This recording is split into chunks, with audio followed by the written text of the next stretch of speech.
দিন নাই রাইত নাই, খালি এক চিন্তা, পোলা মাইয়ার সংসার কেমনে রাখি জিন্দা। আমরা আমাদের এই শিল্প কাজের মধ্য দিয়ে আমরা মানুষের কথা বলবো, আমরা ফুল পাখির কথা বলবো, আমরা সুন্দর জীবনের কথা বলবো। এটাই ভুলে যাও, ভুলে যাওয়ার চেয়ে ভালো কিছু নেই। মানুষ মানুষ অকারণে মনে রাখতে বলে, মনে রাখা শুধু কষ্ট পাওয়া। সুপ্রিয় দর্শক শ্রোতা, পৃথিবীর বিভিন্ন প্রান্ত থেকে আপনারা যারা আজকে আমাদের অনুষ্ঠান দেখছেন এবং দেখবেন, সবাইকে অনেক অনেক শুভেচ্ছা, অভিনন্দন ও ভালোবাসা জানাচ্ছি। আমাদের চারপাশ ঘিরে অনেক মানুষ আছেন যারা নিজ গুণে, নিজ কাজের গুণে, সৃজনশীল কাজের মধ্য দিয়ে হয়ে ওঠেন অনন্য, অসাধারণ, হয়ে ওঠেন আমাদের প্রিয়জন। এমন সব প্রিয় মানুষকে নিয়ে সাজানো হয়েছে আমাদের কণ্ঠসাধন ভার্চুয়াল গ্রুপের এবারের অনুষ্ঠান প্রিয় যেজন। আজকে আমাদের প্রথম পর্বে প্রথম অতিথি হিসাবে আমরা যাকে পেয়েছি, তিনি আমার ভীষণ প্রিয়, আপনাদেরও অবশ্যই ভীষণ প্রিয় একজন মানুষ, মুনিরা ইউসুফ মেমি। আমি মেমি আপাকে আজকে আমাদের অনুষ্ঠানে স্বাগত জানাচ্ছি। ধন্যবাদ, ভালো লাগছে। একটু আগে আমরা যে অফ স্ক্রিন কথা বলছিলাম যে আমি ফিল করছি এক টুকরো বাংলাদেশে আমি আছি, ফ্লোরিডায়। এই মুহূর্তে আমি ফ্লোরিডায় আছি, আবার ছড়িয়ে আছি সারা বাংলাদেশের বাঙালিদের মাঝে। ধন্যবাদ মিমি আপা।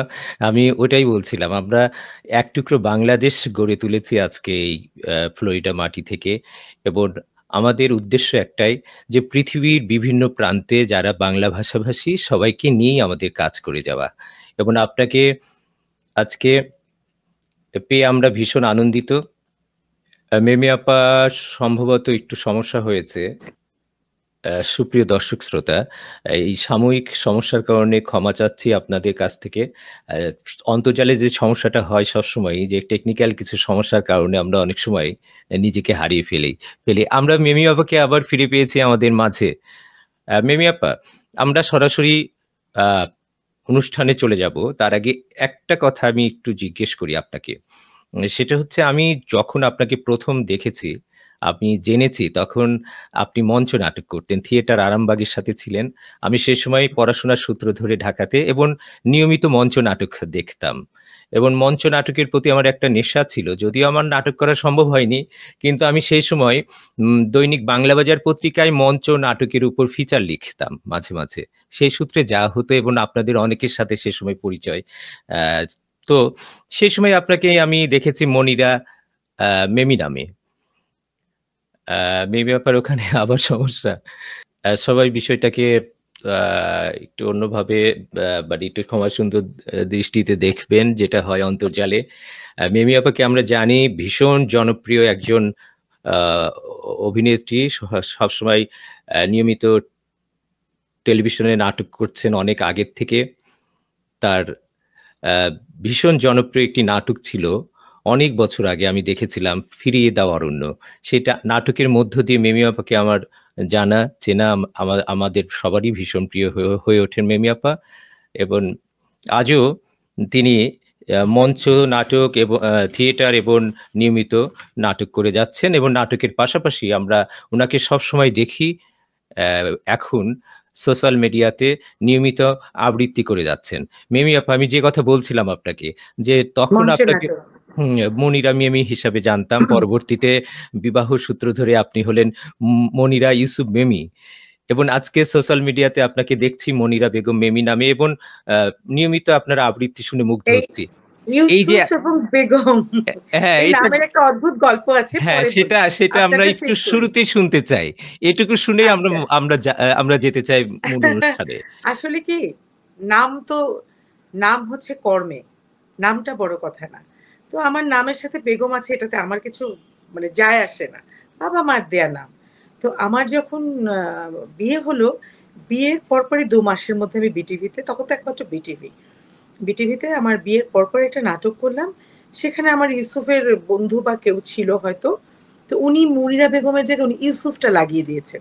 তো আমি স্ক্রিনে যখন নাটকটা প্রচার হচ্ছে, টেলিকাস্ট হচ্ছে, তখন দেখি যে আমার মনিরা বেগমের জায়গায় মনিরা ইউসুফ লেখা। তো আমি চিন্তা আচ্ছা। করলাম যে আমার তো নাম আমি পাল্টাইনি। তো আমি পরে পরের নাটকে বললাম কি, ভাই বাবা-মার দেয়া নাম তো পাল্টাইনি। আমার বিয়ে হওয়ার পরে আমার যে ব্যাংক অ্যাকাউন্ট করেছি সেখানে আমার হাসব্যান্ড আমার আগের নামটাই দিয়েছে। ওর নামটা বসায়নি।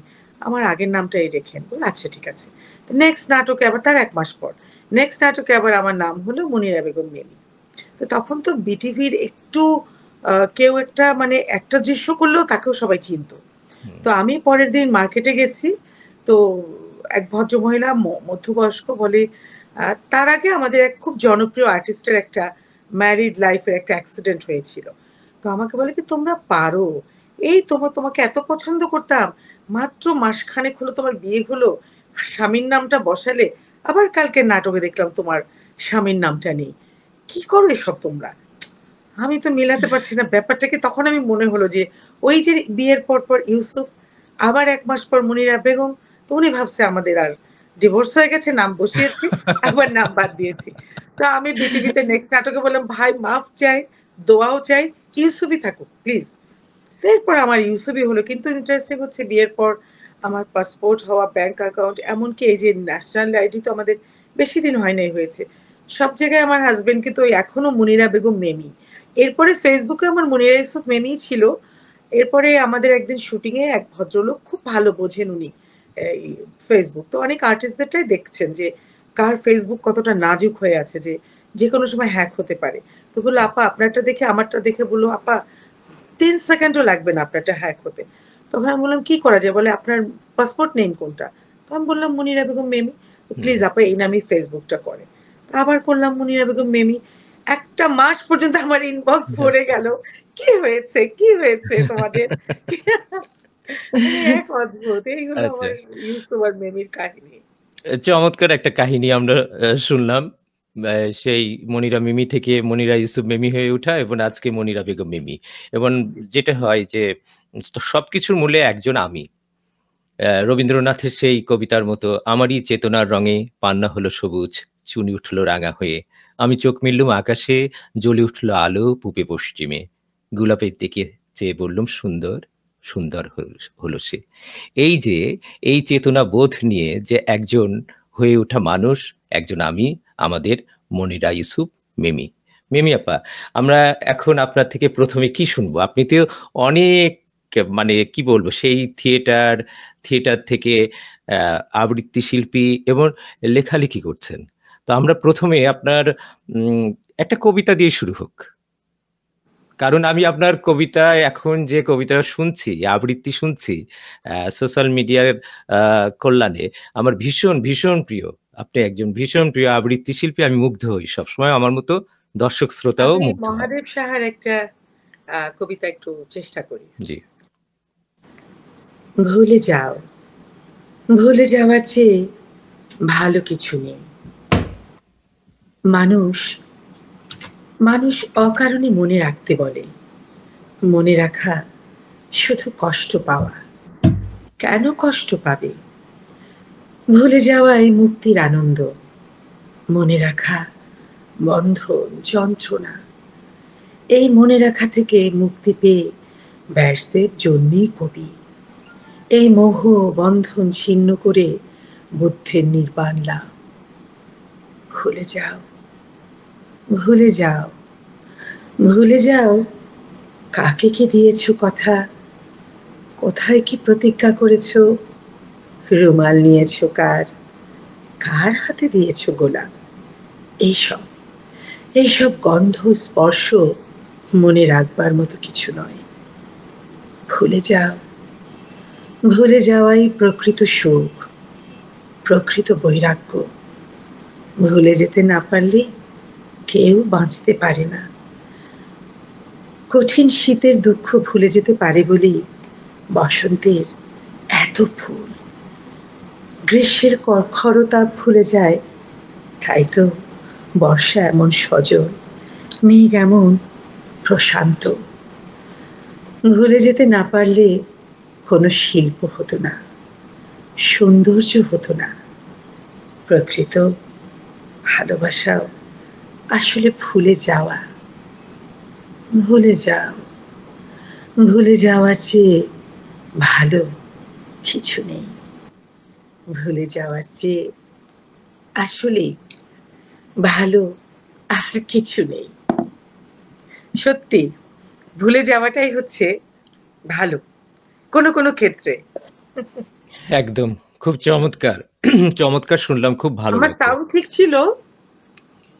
হ্যাঁ, একদম, একদম ঠিক ছিল। এবং খুব ভালো লাগলো মিমি আপা, সেটা যেটা বলছিলাম যে আপনি একই সঙ্গে থিয়েটার, আবৃত্তি, লেখালেখি কোন মাধ্যমটা আপনার সবচেয়ে বেশি প্রিয়? আসলে আমি কিন্তু ছিলাম নাচের আর্টিস্ট। নৃত্যশিল্পী ছিলাম। আচ্ছা। তো আমি তো খেলাঘর থেকে আমার আমার এই শুরুটা হুম, হুম। বরিশালে। স্কুলে যাওয়ার আগে আমি খেলাঘরে গিয়েছি সেই ৩.৫ বছর বয়সে। তো খেলাঘর এটা এখন আমাদের সময়ের যারা তাদের জানা আছে যে সেই মুকুল ফৌজ, চাঁদের হাট, হুম, কচিকাঁচার মেলা, খেলাঘর এই সংগঠনগুলো না আসলে আমাদেরকে মানসিকভাবে, শারীরিকভাবে, একদম। সামাজিকভাবে মানে দৃষ্টিভঙ্গি পাল্টে দিত। তো ওই সময় সবকিছুই করতাম। পিটি প্যারেড থেকে অ্যা নাটক করা, উপস্থাপনা ও নাচ। তো আল্টিমেটলি দেখলাম যে আমি নাচটা ভালো করছি। তো আচ্ছা। নাচটাই করছিলাম। তখন আমার হঠাৎ মনে হলো যে আমাদের বরিশালে ভালো নাচের শিক্ষক নেই। এটা দিয়ে আমি বেশি কিছু করতে পারতাম না। তবে পাশাপাশি আমি আবৃত্তির চর্চাটা ভীষণ করতাম। আমার হুম, হুম, হুম, শিক্ষক ছিলেন দীপঙ্কর চক্রবর্তী, মানবেন্দ্র বটব্যাল, হুম। নিখিল সেন, হ্যাঁ? এরা আমার শিক্ষক ছিলেন। তো ছোটবেলার কবিতার একটা ছোট্ট ঘটনা বলি যদি সময় থাকে অল্প অবশ্যই, সময়। অবশ্যই। হ্যাঁ। তো ভোরবেলা আমাদের তো সকাল ১০ টায় স্কুল ছিল। হুম, হুম, তো ভোরে আমি সবসময় ভোরে আমরা আর্লি রাইজার আজীবন। আজও তাই। হুম, হুম, তো ভোরে একদম আজানের সময় উঠে যেতাম। তো সেই ৭ টার মধ্যে দীপঙ্কর স্যারের বাসায় চলে যেতাম। আমরা ২-৩ জন। তো স্যার বলত, "যাও, ছাদে যাও। জোরে গলা ছেড়ে কবিতা আবৃত্তি করতে থাকো।" তো চারদিকে হাঁটতাম আর জোরে তার বাসা ছিল ৩ তলা। জোরে আবৃত্তি করতাম। আর নিচ থেকে মানুষ যেত আর তাকাতো। পাগল নাকি? কি করছে এগুলো? এরকম আরকি আচ্ছা। ভাবতো যে পাগল চিৎকার করছে মনে হয়। তো আমাদের ওই থেকে মুখস্থ করার একটা অভ্যেস হয়ে গেছে। হুম, হুম, যত বড় কবিতাই হোক। হুম, হুম। তারপরে নিচে নামতাম, স্যার আমাদেরকে নিয়ে আমরা স্যার বলতাম না, দীপঙ্কর দা বলতাম। উনার মা গরম ভাত, ঘি এসব দিয়ে তাকে ভাত খেতে দিতেন, আমাদের মেসেও ভাত খেতেন। দেখেন শিক্ষকরা কেমন ছিলেন আগে, হ্যাঁ? জি। তো ভাত খেয়ে-টেয়ে বলে কি পেট ভরে নে, নইলে তো গলা থেকে আওয়াজ বের হবে না। তারপরে শুরু হতো আমাদের আবৃত্তি চর্চা। এরপরে কিন্তু এগুলো সমস্ত কিছু শেষ করে সকাল ৯ টার মধ্যে বাসায় ফিরে আসতাম এবং আচ্ছা। বহুদূরে আমরা হেঁটে যেতাম। হুম, হুম, হেঁটে চলে আসতাম। তো এই ছিল আমার কবিতার ব্যাপারটা। যাই হোক, তারপরে একসময় শব্দাবলী গ্রুপ থিয়েটারে আমি হুম। অভিনয়ে যে গেলাম, শব্দাবলী, তখন হ্যাঁ। অভিনয়কে আমি ভালোবেসে ফেললাম। এবং তখন বেশ ছোট, আমি ক্লাস 8 এ পড়ি। এবং আচ্ছা। আমার ১ম নাটক পায়ের আওয়াজ পাওয়া যায় সৈয়দ শামসুল হকের। হ্যাঁ, হ্যাঁ। তো পায়ের একটা আওয়াজ সময় পাওয়া আমি ডিসাইড করলাম যে অভিনয়টাই আমার জন্য। বাকিটা সব মানে অভিনয়টা সবার জন্য, আমার জন্য। হ্যাঁ, আর হ্যাঁ। বাকি যা কিছু সেটা আমার নিজের জন্য। তো ইদানিং আমি কবিতা আবৃত্তি করে বেশ আনন্দ পাচ্ছি। হুম, হুম, হুম। আমরা সেটা দেখছি।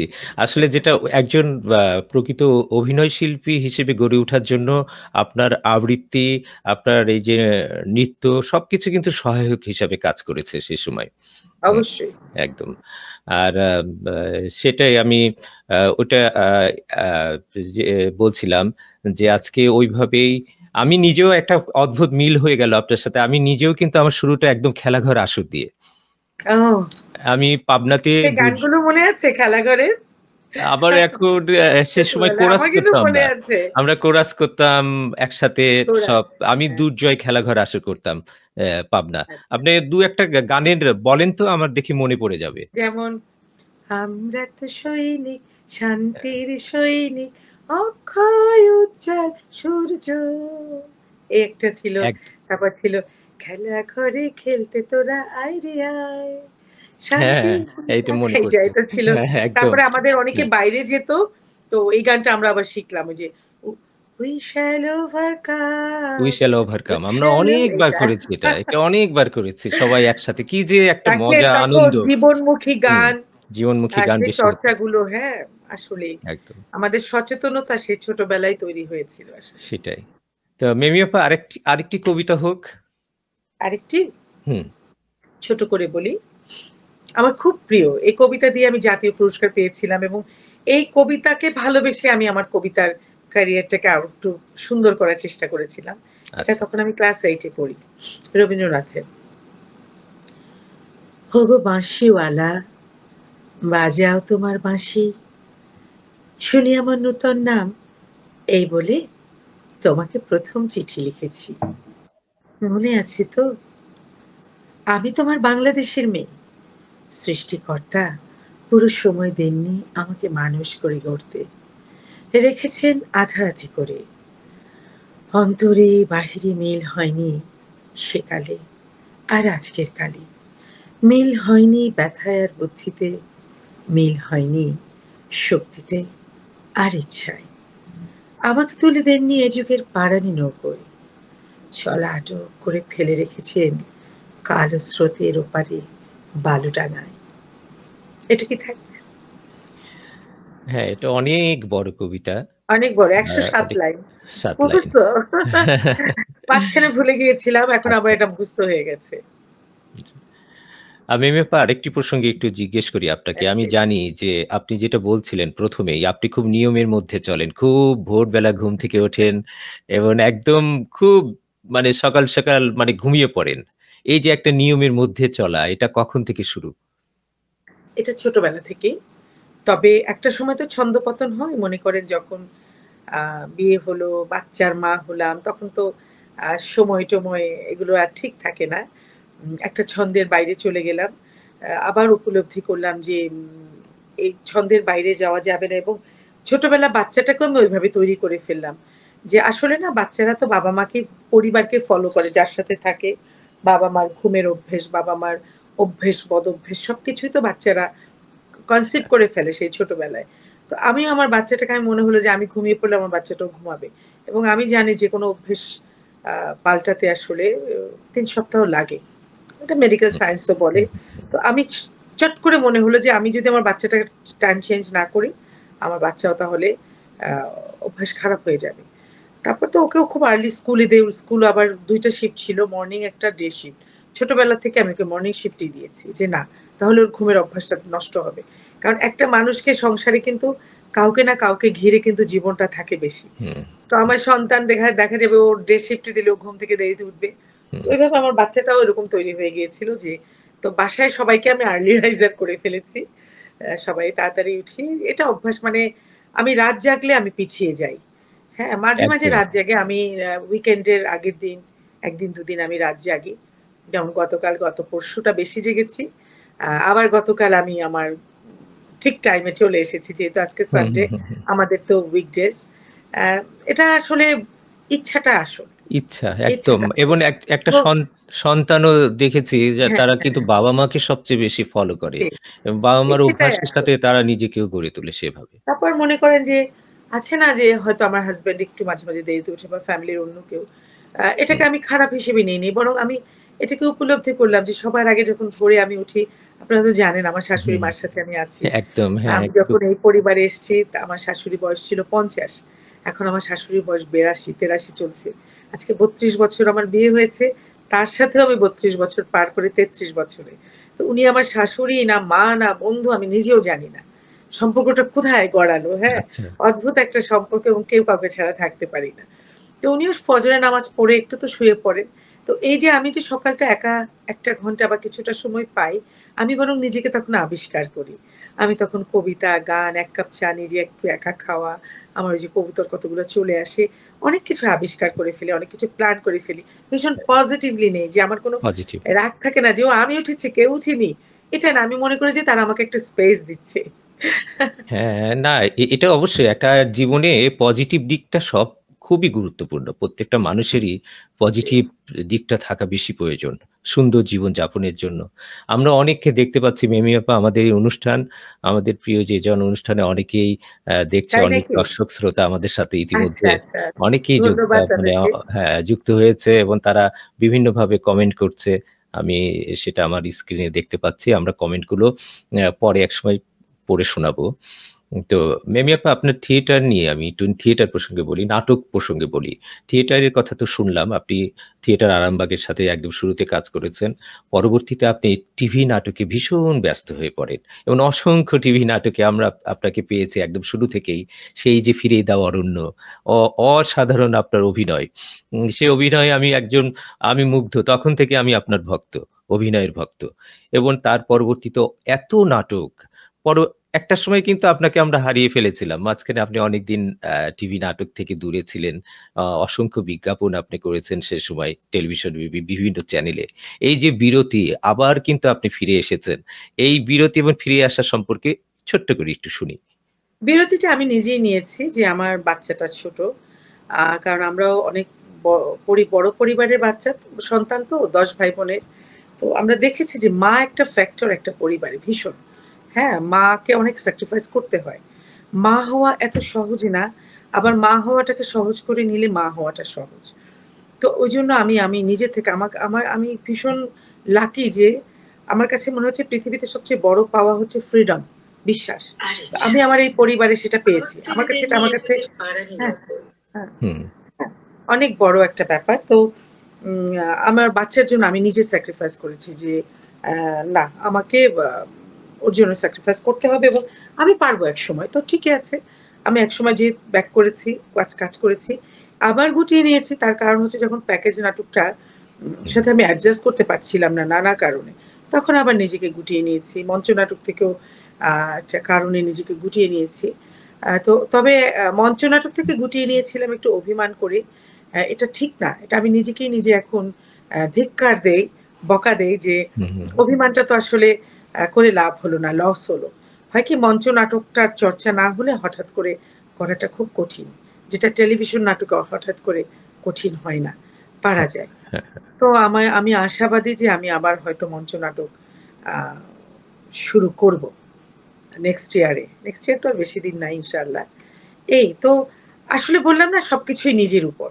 হুম, হুম, সমস্ত কিছুই নিজের উপর। আমি ব্যক্তি মেমি, আমার কোনো অভিযোগ নেই। অভিযোগ যদি থাকে সেটা নিজের উপর, রাগ যদি থাকে সেটা নিজের উপর, ভালোবাসা যদি থাকে সেটা নিজের উপর। মানে ইউ ভার্সাস ইউ সব আমি। মানে আসলে সেটাই। অভিযোগ জিনিসটা খারাপ। অভিমান জিনিসটা খারাপ। এটা আ ঠিক না। আমরা নিজের দিকটা দেখি না কখনো। নিজেরই হুম। হাজারো দোষ থাকে, ভুল থাকে। হুম, এটাই হুম। শুধরালে বরং সামনে আগানো যায়। এই একদম খুব চমৎকার একটা কথা বলেছেন আপনি। যে অভিমান, অভিযোগ মানুষকে কিন্তু আরো অসুস্থ করে ফেলে, একদম। অনেক সংকীর্ণ করে ফেলে। আমরা যদি এগুলোর ঊর্ধ্বে থাকি, আম সু মানু জীবন তো অনেক সুন্দর। সুন্দর জীবনটাকে উপভোগ করা প্রত্যেকটা মানুষের আমি হুম, মনে করি এটা উচিত। অভিমানে আসলে কোনো কিছুই পাওয়া যায় না। আ মিমি আপা আরেকটা আমরা দর্শক শ্রোতা কিন্তু একটা জিনিস খুব মানে আগ্রহ নিয়ে বসে আছে যে জি। আপনার কণ্ঠ থেকে অভিনয় নাটকের কোনো একটা সংলাপ শোনার জন্য। আমার না ওই মঞ্চ নাটকের সংলাপ আসলে আমি আজকে অনেকক্ষণ আ চেষ্টা করেছি। স্ক্রিপ্ট গুলো আমার এক জায়গায় ছিল। সেখান থেকে আমি বেরও করতে পারিনি। বের করতে পারলে আমি মঞ্চ নাটকের সংলাপ বলতে পারতাম। তবে এই মুহূর্তে আসলে আমি খুবই সরি। মঞ্চ নাটকের কোনো সংলাপ এই মুহূর্তে আমি বলতে পারছি না। এট তবে আমি পায়ের আওয়াজ পাওয়া যায় এর একটা আচ্ছা, সংলাপ একটু জি। মনে আছে। হ্যাঁ। উম মানুষ আসতে আছে, মানুষ আসতে আছে।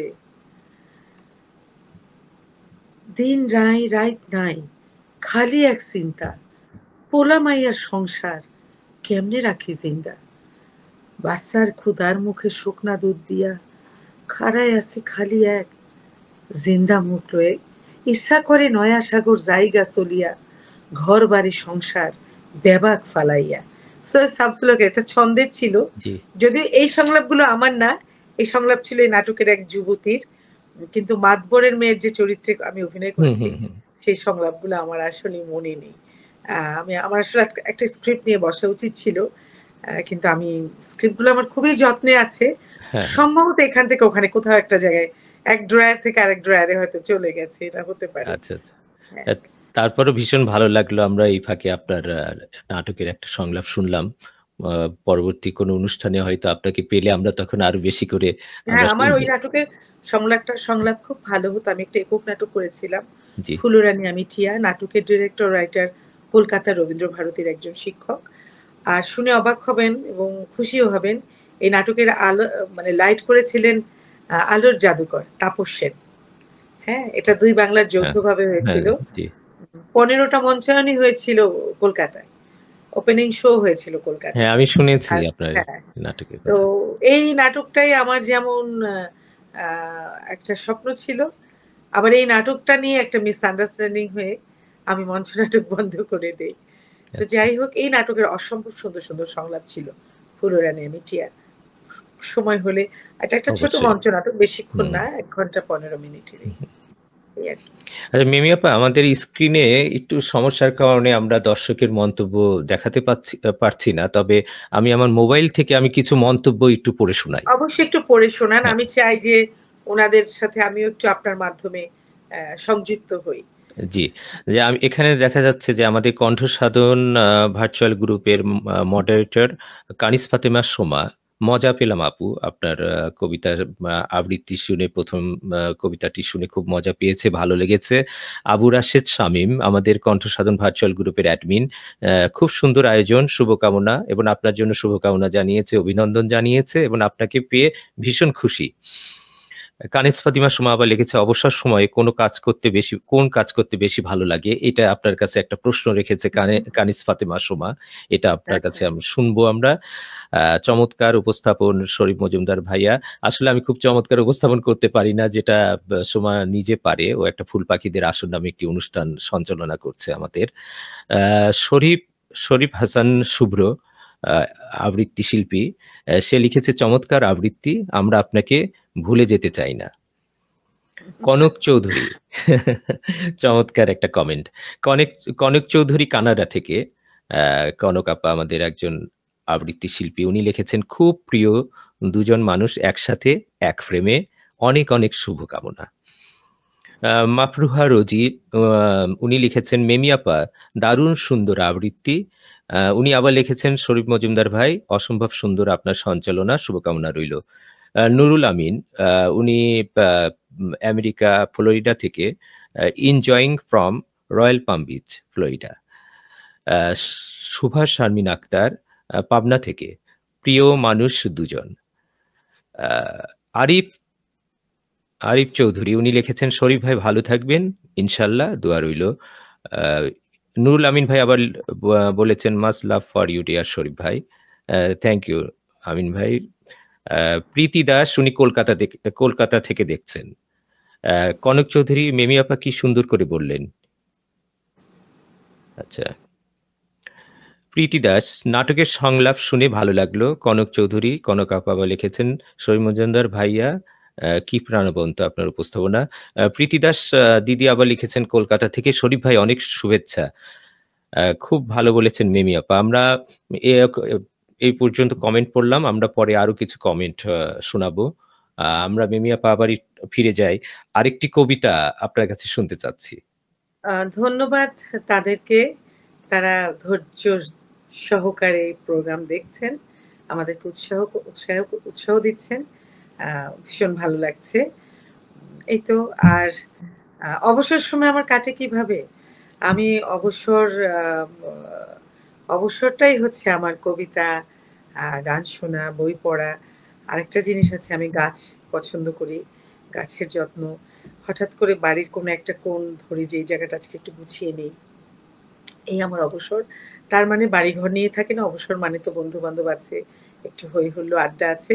আমার সবকিছুই হচ্ছে পরিমিত। হুম, আমি বৃত্তের বাইরে যেতে চাই না কখনো। যে আমার পরিবারও আমার কাছে যেমন ইম্পোর্টেন্ট, আমার ক্যারিয়ার ইম্পোর্টেন্ট, আমার সন্তান ইম্পোর্টেন্ট, আমার বন্ধুরাও ইম্পোর্টেন্ট। আমার নিজের সময়টাও ভীষণ ইম্পোর্টেন্ট। এই আরকি। হ্যাঁ, এটা আমি নিজেও দেখেছি। আপনি ভীষণ বৃক্ষপ্রেমিক মানুষ। গাছ ভালোবাসেন, গাছের যত্ন নেন, প্রচুর গাছ লাগান। বিভিন্ন কর্মসূচিতে আপনাকে আমরা দেখতে পাই। মানে বৃক্ষরোপণ হ্যাঁ, আমার কর্মসূচিতে। জন্মদিনে ২ টো সংগঠনে ওরা ওদেরকে গাছ দেই। বিভিন্ন রকমের হুম, ওষুধি গাছ বা এরকম এই জাতীয় যেগুলো কাজে লাগে। আর হচ্ছে এবারে গতবার ওদেরকে দিয়েছি। ওরা কবুতর এরকম বিভিন্ন পাখি ওরা করছে। এটাকে বড় করে বাচ্চা হচ্ছে। ওরা আবার সেল করছে। মানে ওদের একটা উপার্জনের ব্যবস্থা হচ্ছে। স্টুডেন্টদের। আরেকটা আছে ক্যান্সার রোগী আছে, একদম গরিব তারা। ক্যান্সার পেশেন্টদের তো ঢাকায় থাকতে হয়। মেহমানদেরকেই তো কেউ রাখতে চায় না, তাই না?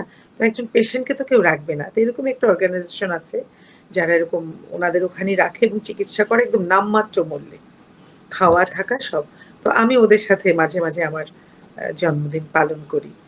বাহ! কেক-টেক কাটি। খুব, খুব চমৎকার একটা মানে আয়োজন। এটা ঢাকাতেই সম্ভবত কোনো একটা আ সংগঠন বা হ্যাঁ, হ্যাঁ, দেশের ঢাকাতে। কোনো হ্যাঁ, ঠিক আছে। আচ্ছা মিমি আপা আমরা এখন আরেকটা আচ্ছা একটা কবিতা হোক তারপর আবার অন্য প্রসঙ্গে আমি কথা বলব। ছোট করে হুম। রবীন্দ্রনাথের। আজি এ প্রভাতে রবির কর, কেমনে পশিল প্রাণের পর, কেমনে পশিল গুহার আঁধারে প্রভাত পাখির গান। না জানি কেন রে এতদিন পরে জাগিয়া উঠিল প্রাণ, জাগিয়া উঠেছে প্রাণ, ওরে উথলি উঠেছে বাড়ি, ওরে প্রাণের বাসনা প্রাণের আবেগ রুধিয়া রাখিতে নারী। থর থর করে কাঁপিছে ভূধর, শিরা রাশি রাশি পড়েছে খসে, ফুলিয়া ফুলিয়া ফেনিল সলি, করচি উঠেছে দারুণ রসে। হেথায় হোথায় পাগলের প্রায় ঘুরিয়া ঘুরিয়া বাতিয়া বেড়ায়, বাহিরিতে চায় দেখিতে না পায় কোথায় কারার দ্বার। কেনরে বিধাতা পাষাণ হেন, চারিদিকে তার বাঁধন কেন? ভাঙরে হৃদয়, ভাঙরে বাঁধন, সাথে রে আজিকে প্রাণের সাধন। লহরীর পরে লহরী তুলিয়া আঘাতের পর আঘাত কর, মাতিয়া যখন উঠেছে পরাণ, কিসের আধার, কিসের পাষাণ। উথলি যখন উঠেছে বাসনা, জগতে তখন কিসের ডর। আমি ভাঙিব আমি ভাঙিব পাষাণ কারা। ভুলে গেছি। Thank you. না ঠিক আছে। এটা হয় অনেক সময়। এখন মেমোরি মানে ধরে রাখা খুব কঠিন একটা বিষয়। বিশেষ করে আমাদের জন্য এই সময়ে। আজকে আমি কি যেন একটা কাজল দিয়েছি চোখে। আচ্ছা। এটা মানে আমার স্যুট করে না। আমার বারবার চোখে পানি কাটছে। আবার যারা দেখছে তারা যেন না ভাবে আমি কান্না করছি। না, তখন ওইটা আমার মনে হয় স্যুট করেনি। না বারবার ঠিক চোখে আছে। পানি কাটছে এটাই আমার। একটা অন্যরকম একটা সৌন্দর্য, অন্যরকম ভালো লাগা আরকি। আপনি সব ভালোই তো বলবেন। আপনি খারাপ বলতে জানেন না তো। মেবি আপা আরেকটা বিষয় একটু বলেন। শুনতে চাই। সেটা আমার ভীষণ শোনার একটা আগ্রহ। হুম। যে আপনাকে সবসময় দেখি আপনি ভীষণ ভ্রমণ পিয়াসী একজন মানুষ। একটু কালকে যাচ্ছি অবসর পেলেই সিরাজগঞ্জ বেড়াতে। হ্যাঁ, এই তো কালকে আবার সিরাজগঞ্জে যাচ্ছেন এবং ইউসুফ ভাইয়ের সাথেও দেখি হ্যাঁ, আপনি দুজন যাচ্ছি কালকে। ঘুরে ও আবার বেড়াচ্ছেন। কি করে, হুম, হুম। ওর ও ছবি তুলে দিতে পছন্দ করে। হুম? আমি এই ফাঁকে একটা কবিতা বের করছি। এজন্য আমি একটু কথা বলছি আর হ্যাঁ, অন্যদিকে না তাকিয়ে আছি। বলেন। হ্যাঁ, হ্যাঁ? সময় নেন। ও ছবি তুলতে ভীষণ পছন্দ করে। হুম, ও ভিডিও করে দিতে পছন্দ করে। ওর সাথে যখন আমার প্রেম ছিল, প্রচুর ছবি তুলে দিয়েছে আমার। এটাই আচ্ছা। ওর আরকি। তো যাই হোক, তো কালকে ও আমার অনেক কিছু ভিডিও করে দিবে, ছবি তুলে দিবে। কিন্তু ও একটু কম, কম থাকবে। এই আরকি। হুম, হুম। পছন্দ করে। আর এখন তো আমরা টোনাটুনি। পেছনের একটাই মানুষ। বাচ্চা। হ্যাঁ, হ্যাঁ, হ্যাঁ, সেটাই। পিছনে থেকে আপনাকে মানে এগিয়ে দেওয়া। এমন একজন মানুষ। এগিয়ে যায়। ভীষণ ভালো ও মানুষ। ও পছন্দ করে। ও নীরব ইয়ে। হুম, মনে করেন যে আমি ছোট, ছোট ক্ষুদ্র, ক্ষুদ্র কিছু বলি যেগুলো মানে শেখারও আছে মানুষের। সেটা হচ্ছে আমি গান শুনতে ভীষণ পছন্দ করি। আমি টেলিভিশন কম দেখি। হুম, এবং আমি কাজ করার সময় গান শুনি। গান শুনে আমি কাজ করি। তো ও যদি বাসায় থাকে তখন আমি রান্নাঘরে হঠাৎ হয়তো YouTube এ বা কোথাও একটা বা আ রেডিও আছে না? এফএম। তো হুম। ও জানে আমার প্রিয় গানগুলো কি। ঠিক ওটা বাজলো, ও ভলিউমটা বাড়িয়ে দেয়।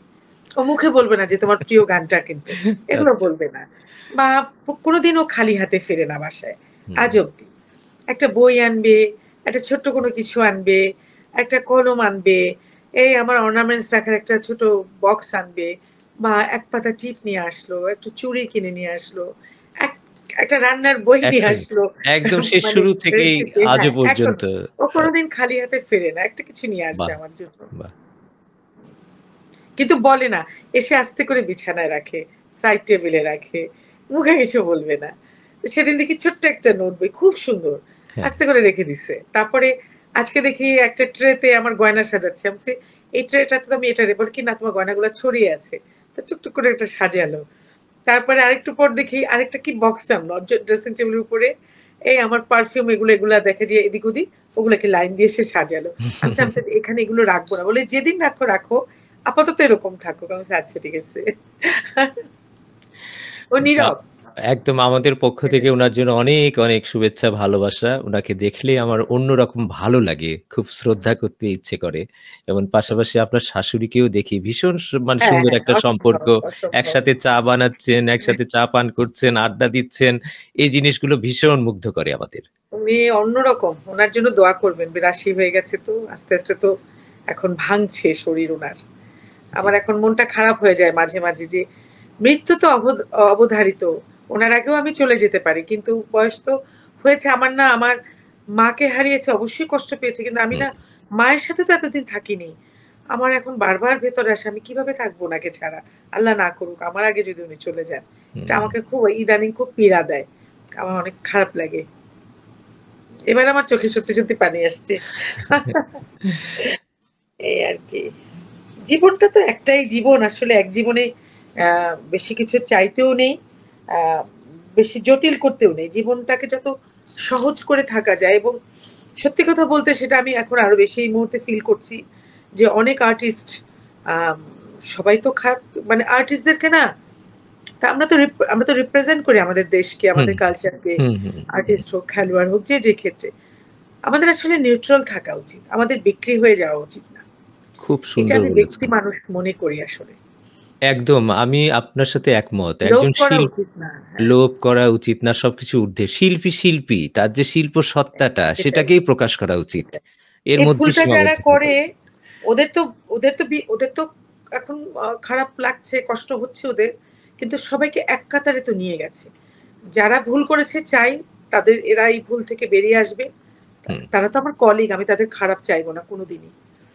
এই আরকি। সবাই ভালো থাকুক। ভালো থাকুক, সবাই ভালো থাকুক। ভালো যারা তারা সবার ভালো চায়। আপনার জন্য অনেক, অনেক মানে শুভকামনা থাকবে। আপনি ভালো থাকুন, এইভাবে সুন্দর থাকুন। সবাইকে নিয়ে আ ইউসুফ ভাই, আপনার শাশুড়ি, আপনার চারপাশের মানুষদের নিয়ে সবাইকে এটাই। আমার মেয়ে আপ জামাই হ্যাঁ। ওদের কথা বলেন। হ্যাঁ, হ্যাঁ, হ্যাঁ, ওটার তা শুনতে চাই। আপনার মেয়ে তো আমার আ এখন কোথায় আছে? ওরা শুনেছি অস্ট্রেলিয়ায়, হ্যাঁ, অস্ট্রেলিয়াতে। হ্যাঁ। অস্ট্রেলিয়ায় পার্থে আছে। হুম, ও আরেকটা মাস্টার্স করতে গেছে। বেশ ভালো একটা স্কলারশিপ পেয়েছে। হুম, ওরা অলরেডি এখানে খুব ভালো জব করতো, ওয়েল এস্টাবলিশড। আমার মেয়েকে বিদেশে রাখবো না বলে পড়ানোর একবার ইচ্ছা ছিল। তো শেষ পর্যন্ত কিন্তু চলে গেল। আচ্ছা। হ্যাঁ? আসলে কার কোথায় ডেস্টিনেশন আমরা কিছুই জানি না। চলে গেল। ভালোই হয়েছে ওদের জন্য। ভালো আছে ওরা। খুব ভালো আছে। আমি শুনেছি আপনার কাছে আপনার মেয়ে জামাইয়ের কথা খুব বলেছেন। একদম মানে কি সুন্দর একটা সম্পর্ক আপনাদের হ্যাঁ, পুরো ফ্যামিলির। দোয়া করবেন। অবশ্যই সবাই দোয়া দোয়া থাকবে, করবেন। হ্যাঁ। তো মিমি আপা আমরা মানে আমাদের অনুষ্ঠানটা আমরা খুব সময় শেষ। হ্যাঁ। হ্যাঁ, একদম ছোট্ট করে সাজানো অনুষ্ঠান। প্রিয় যেজন আমরা প্রতি পর্বে একজন করে প্রিয় মানুষ আমরা সাথে নিয়ে আসবো। যারা আমাদের ভীষণ প্রিয়, তাদের কাজের মধ্য দিয়ে তারা আমাদের ভীষণ প্রিয় হয়ে ওঠেন, এমন মানুষ। আ আ তো আ যাওয়ার আগে, শেষ করার আগে আমি আরেকবার একটু কমেন্ট পড়তে চাই। ২-১ জন এর মধ্যে আরো অনেকে আমাদের সাথে যুক্ত হয়েছেন।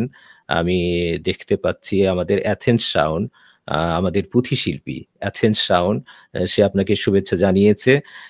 আমেরিকা থেকে মেরিনা মজুমদার, আমাদের কণ্ঠসাধন ভার্চুয়াল গ্রুপের অ্যাডমিন, সে আপনাকে অভিনন্দন, শুভেচ্ছা, ভালোবাসা জানিয়েছে। অ্যাথেন্স শাওন, দারুণ হচ্ছে। আমরা আছি সবসময় সত্য ও সুন্দরের সাথে। জাফর সাদিক ভাই একজন কবি, লেখক। উনি সিলেট চা বাগানের রিজিওনাল ম্যানেজার। আমাদের কবিতার সাথে আলাপন নামে একটি অনুষ্ঠানে এসেছিলেন উনি। উনার কবিতা নিয়ে আমরা একটা অনুষ্ঠান করেছি এর মধ্যে। উনি হ্যাঁ। শুভেচ্ছা রইলো, সুন্দর হচ্ছে প্রোগ্রাম। রীতা মজুমদার ফ্লোরিডা থেকে। মিমি আপু, আমি খুব পছন্দ করি আপনাকে। সাবিলা রওশন ঢাকা থেকে দেখছেন। উনি শুভ সন্ধ্যা জানিয়েছেন। কানিজ ফাতেমা সুমা আবার বলেছেন, "আপনারা দুজনেই দীর্ঘজীবী হন। অনেক, অনেক দোয়া ও শুভকামনা।" আপনার পরিবারের জন্য উনি সে জানিয়েছে। মেরিনা মজুমদার আবার লিখেছে, "দেখছি মিমি আপার বাচনভঙ্গি খুবই সুন্দর। শুভকামনা রইল। একদম, একদম। প্রীতি দাস, কলকাতা। দিদি, আপনাদের কথোপকথনে বেশ আনন্দ উপভোগ করলাম। ভালো থাকবেন। সাবিলা রওশন আপা আবার লিখেছেন, খুব ভালো বললেন মেমি আপা। সুরভি হাসনিন, সে দেখছে আমাদের কণ্ঠসাধন ভার্চুয়াল গ্রুপের মডারেটর, কবি লেখক। সে আপনাকে শুভেচ্ছা জানিয়েছে এবং অনেক মঞ্চ নাটক, টিভি নাটক সে দেখেছে, ঢাকাতে থাকে এবং সে আপনার খুবই ভক্ত একজন। আচ্ছা, বাউল রইসউদ্দিন পঞ্চগড় থেকে, একজন চমৎকার একজন বাউল শিল্পী। আমি খুবই তার গানের মানে ভক্ত শ্রোতা। বাহ! চমৎকার! অনেক সুন্দর চলছে অনুষ্ঠানটি, ভালো লাগছে। তো মিমি আপা, একটা প্রসঙ্গ মাথায় আসলো। আপনি কিন্তু লেখালেখি করছেন। এই লেখালেখি সম্পর্কে ছোট্ট করে একটু শুনতে চাই, খুব একদম না, শেষ সময়ে। খুব না, ওরকম না। কি যেন লিখি জানি না, একটু ছোট, ছোট করে লিখি। আমার এবার খুব ইচ্ছা জাগলো। আমি সেদিন শ্রদ্ধেয় আমাদের বয়োজ্যেষ্ঠ অভিনেতা আবুল হায়াত, তার জন্মদিন ছিল সেপ্টেম্বরে, তো সেদিন হুম, পালন হলো। ৮০ বছর হলো উনার। তো উনি উনার জীবনীটা লিখলেন। ওটা অনেকেই উনার অনেকগুলো পর্ব পড়ে, পড়ে শোনালো মঞ্চে। তখন আমার খুব ইচ্ছা জাগলো যে আমি একটু শুরু করে দেই। আস্তে, আস্তে আচ্ছা, টুকটুক করে। আমার একটু ডায়েরি লেখার অভ্যেস আছে। আর খুব একটা লিখি না। অনেক আগে একটা বই বেরিয়েছিল। সবাই লিখতে বলে। মাঝে, মাঝে আমি কলাম লিখি। আমাদের সময় পত্রিকায় আমি ৪ টা কলাম লিখেছিলাম। হয়ে ওঠে না। এগুলা সবকিছু আসলে ইচ্ছা, চর্চা। দেখি আমি এটা আবার শুরু করতে চাই। আচ্ছা। এই আরকি। হ্যাঁ, শুভকামনা। তো মিমি আপা, শেষ একটা কবিতা শুনি। আপনি বেশ কিছু অনুকবিতা পড়ছেন। আমরা আজকাল দেখছি, মুগ্ধ হচ্ছি, ভালো লাগছে। সেখান থেকে আচ্ছা, আমি এখন অনুকবিতা একটা ছোট্ট তসলিমা নাসরিনের একটা কবিতা পড়ি, দুঃসহবাস। হ্যাঁ? এই মুহূর্তে আমার সামনে আছে। এটাই পড়ি। ঠিক আছে। কেউ, কেউ তো থাকে এমন, যার কোনো ঘর হয় না, উঠোন হয় না। কেউ, কেউ তো থাকেই এমন, শহর ভর্তি মানুষ, অথচ ভালোবাসার একজন মানুষ জোটে না। কেউ, কেউ কি এমন থাকে না? সারা জীবন পাখি এবং আকাশ দেখতে, দেখতে, মানুষ এবং অরণ্য দেখতে, দেখতে, সমুদ্র এবং শূন্যতা দেখতে, দেখতে বয়স বাড়ে। আর বয়স বাড়তে, বাড়তে এমনও কি হয় না যে ধসে যাবার আগ মুহূর্তে আরেকটি জীবন চাই? চমৎকার। আ মিমি আপা, একটা শেষের দিকে আমি আসলে শেষ করেও করতে পারছি না। মানে সহজে আপনাকে ছাড়তে চাচ্ছি না। ভালো লাগছে। মনে হচ্ছে অনুষ্ঠানটা আরো অনেক, অনেক বড় করি। কিন্তু একটা সময়ের একটা বিষয় আছে। আমরাও অনুষ্ঠানটাকে খুব ছোট আকারেই সাজিয়েছি। চিন্তাভাবনাও সেটা। আচ্ছা, লাস্টে একটা কথা আসলে জানতে চাই যে, আ আপনি এই সুস্থ ধারার সংস্কৃতি চর্চা বা সাংস্কৃতিক ক্ষেত্রে আমাদের এই যে ভার্চুয়াল অনলাইন প্রোগ্রামগুলোকে আপনি কিভাবে দেখেন? কতটুকু মূল্যায়ন করতে পারেন? ছোট্ট করে বলেন। না, না, আমি এটাকে অবশ্যই অ্যাপ্রিশিয়েট করি। ১ম হচ্ছে এই যে সংযুক্ত হতে পারছি। হ্যাঁ? আপনাদের সাথে, আবার আপনাদের মাধ্যমে আরো অনেকের সাথে আমি যে সংযুক্ত হচ্ছি। আর আরেকটা ব্যাপার হচ্ছে, আমি বিদেশের ব্যাপারেই বলছি, বাঙালিদের বাংলা ভাষাভাষীদের জন্য। একটা চর্চা তো হচ্ছে। মানুষ তো উৎসাহিত তো হচ্ছে। আমি ভীষণ পজিটিভলি দেখছি। আমি এর চেয়ে আর বেশি কিছু বলতে পারছি না। ভালো। All is well. যার সব ভালো, সব ভালো তার। এই আমি এটাকে অনেক হ্যাঁ, ধন্যবাদ মিমি আপু। অনেক দর্শক শ্রোতা এখনো আমাকে কমেন্ট করে যাচ্ছে এবং বলছে যে অনুষ্ঠানটিকে আরো বাড়ানোর জন্য, আরো মানে তারা সহজে মানে অনুষ্ঠানটা শেষ করতে চাচ্ছে না। কিন্তু আমাদের শেষ করতে হচ্ছে। এই এই যে পিয়া মজুমদার লিখেছে, খুব ভালো লাগছে। মিমি আপা আমার খুব পছন্দের। আ তারপরে আরো ওবায়দুল ইসলাম পাবনা থেকে লিখেছে, অনেক, অনেক শুভেচ্ছা, অভিনন্দন। অনুষ্ঠানটি খুবই চমৎকার। আরো আ আরো অনেকক্ষণ ধরে দেখতে চাই। তো শেষ কথা, দর্শকদের উদ্দেশ্যে আপনি কিছু বলে আজকের আমাদের অনুষ্ঠানটা আমরা শেষ করব। আমি ১ম এ আপনাদেরকে সেলুট জানাচ্ছি। বিদেশের মাটিতে বসে এই সাহিত্য চর্চা করা, এটা খুব টাফ। বাংলাদেশে এখন টাফ হয়ে গেছে, কঠিন হয়ে গেছে। আর সেখানে আপনারা আ ওই জায়গায় বসে এই চর্চাটা ধরে রেখেছেন। ভীষণ ভালো লাগে। আপনাদেরকে সেলুট, শুভকামনা। আর দর্শকদের প্রতি কি বলবো, আমার জন্য দোয়া করবেন। আপনাদের প্রতি অনেক কৃতজ্ঞতা, ভালোবাসা, এবং আপনাদের এই ভালো লাগায়, ভালোবাসায় হয়তো আমি আছি, থাকবো ইনশাল্লাহ। এটাই। ভালো থাকবেন সবাই। ধন্যবাদ এভাবে মিমি আপা। দেশকে ভালোবাসুন। হ্যাঁ, বিদেশের মাটিতে থেকেও এভাবেই দেশকে ভালোবাসুন। দেশকে ভালোবাসতে হলে বাসা যায়। যেকোনো অবশ্যই। জায়গায় থেকে। যেকোনো জায়গা থেকে। আমি একটু আমাদের পুরো অনুষ্ঠানটি শুরু থেকে এই শেষ পর্যন্ত পেছন থেকে কারিগরি পরিচালনা করছেন আমাদের আমজাদ হোসেন শোভন ভাই। শোভন ভাইকে একটু ডেকে নিতে চাই। শোভন ভাই কি আছেন? একটু আসতে পারবেন? হ্যাঁ। জি, জি, আসছেন? জি, আছে। শোন ভাই, আমি যেটা বলছিলাম মেমি আপা, আসলে এই যে বিদেশের মাটিতে থেকে দেশের প্রতি ভালোবাসা, বাংলা ভাষার প্রতি ভালোবাসা, মমত্ববোধ, টান থেকেই কিন্তু আজও পর্যন্ত শত ব্যস্ততার মধ্য দিয়ে কাজ করে যাচ্ছি। এটা সম্ভব হতো না কিছু মানুষের জন্য, কিছু ভালোবাসার মানুষের জন্য, যার মধ্যে একজন আমজাদ শোভন, আরো আমার এই কণ্ঠসাধন ভার্চুয়াল যারা বাংলাদেশ থেকে যারা নিয়মিত করছেন, বা আমার এই বিদেশের এখানে আমার বোন মেরিনা মজুমদার, বা আমার যে গৃহের যে মানুষটি, সেও আমাকে সবসময় অনুপ্রাণিত করে অনুষ্ঠানের জন্য। সর্বোপরি এই কণ্ঠসাধন ভার্চুয়াল গ্রুপের যারা অ্যাডমিন, মডারেটর, অলোক পাল, কানিস ফাতেমা, সোমা, সুরভি হাসনিন, এই যে প্রত্যেকেই, এরা ছাড়া কখনো সম্ভব হতো না এইভাবে একটি ভার্চুয়াল মঞ্চকে আমাদের প্রিয় দর্শক শ্রোতাদের মধ্যে তুলে ধরা। তো সেটাই বলছি, আজকে অনুষ্ঠান আর দীর্ঘায়িত করলাম না। শোভন ভাই, ভালো থাকবেন। আপনার প্রতি অবশ্যই ভালোবাসা সবসময় আছে। আমরা একসঙ্গে এইভাবে বন্ধুর মতো কাজ করে যাব। একটু সুন্দর একটা প্ল্যাটফর্মের মাধ্যমে সুস্থ ধারার সাংস্কৃতিক চর্চাটাকে আমাদের পৃথিবীর সমস্ত বাংলাভাষী মানুষের মধ্যে আমরা এটা ছড়িয়ে দিতে চাই। কারণ আমরা একটাই চাই যে, মিমি আপা যেটা বলছিলেন যে একজন শিল্পী যেটা হওয়া উচিত, শিল্পী শিল্প সত্তাটাকেই শুধু প্রকাশ করা। আমরা আমাদের এই শিল্প কাজের মধ্য দিয়ে আমরা মানুষের কথা বলবো, আমরা ফুল পাখির কথা বলবো, আমরা সুন্দর জীবনের কথা বলবো। এটাই আমাদের, আর কিছু আমাদের দরকার নাই। আমরা একটা ভালো জীবন চাই, ভালো মানুষ চাই, সুস্থ মানুষ চাই। এই সুস্থ চর্চাই আমাদের ব্রত। তো শুধু দর্শক শ্রোতা, পৃথিবীর বিভিন্ন প্রান্ত থেকে যারা আমাদের আজকের অনুষ্ঠানটি দেখলেন, সবাইকে অনেক অনেক শুভেচ্ছা, ভালোবাসা, অভিনন্দন আবার জানাচ্ছি। এবং আমাদের প্রিয় যেজন প্রতি মাসের এই দ্বিতীয় রবিবারে আবার আরেকজন প্রিয়জনকে নিয়ে আমরা আসবো মেমি আপার মতো, এবং মেমি আপাকে আবার আমরা আশা করব এই অনুষ্ঠানে আরেকবার আসার জন্য। আরো অনেক কিছু জানার, শোনার আছে। ভালো থাকবেন। আগামী বছর আশা করছি দেখা হবে সশরীরে। হতে পারে। হ্যাঁ, হতে পারে অবশ্যই। মেমি আপা সবসময় যেটা বলছিলাম, ভীষণ ভ্রমণ প্রিয়। সময় অবসর পেলেই ছুটে আসেন আমেরিকায়, ছুটে যান কানাডা, অস্ট্রেলিয়াতে মেয়ে আছেন ওখানে। তো আমরা এইভাবে কখনো আবার পেয়ে যাব মেমি আপাকে সশরীরে। তো ভালো থাকবেন, সুস্থ থাকবেন সবাই। খোদা হাফেজ। খোদা হাফেজ। ভালো থাকবেন। শুভরাত্রি।